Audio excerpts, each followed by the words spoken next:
A college community is grieving the death of a student who committed suicide after his sexual encounter with a man in his dorm room. It was secretly streamlined on tape. Hundreds of Rutgers University students gathered for a silent vigil for 18-year-old Tyler Clementi. The president of Rutgers University says it was an opportunity for students and staff to come together and to reaffirm their commitment to the values of civility, dignity, compassion, and respect. Gay rights groups are taking a special interest in this case, and a separate vigil held yesterday. Organizers say that more needs to be done to protect gay teenagers from the persecution that robs them of their will to live. Last night, a vigil was held for the Rutgers student who killed himself. And the question is, could it have been prevented? Were there signs? Psychiatrist Jodi Gold from the Weill Corneill Medical Center joins us with more on this tragic story. Thanks for being with us this morning. From your perspective, there is some debate. Was this about cyberbullying, or was this just more common two roommates clashing? Oh no, this was much more than two roommates clashing. This is definitely a case of cyberbullying at a minimum, if not much more.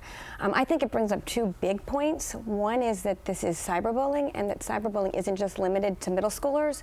I think a lot of times people feel cyberbullying is for little kids, but it actually ranges to young adults. And the other point that's important to think about is the bullying related to sexual orientation. To sort of speculating about someone's sexual orientation, to putting videos out that aren't allowed onto the air. So I think those are two big points. We have had 5 gay teens across the nation commit suicide in just the last 2 months. It's a startling number, and I guess the easy question to ask you would be, what's your advice for a teen struggling with their sexuality who feels bullied? I don't want to ask you that question. Right. I want to ask you, if you're a parent and you're not terribly accepting of homosexuality, but everyone, even those parents, are outraged at what happened with this kid, what should you be saying to your child who knows, hey, mom and dad aren't that accepting of homosexuality, but what should you be saying to your child? Well, the key with all of this is having an open dialogue with your kids. So the challenge for parents is to create a dialogue where your kids are not afraid to come to you.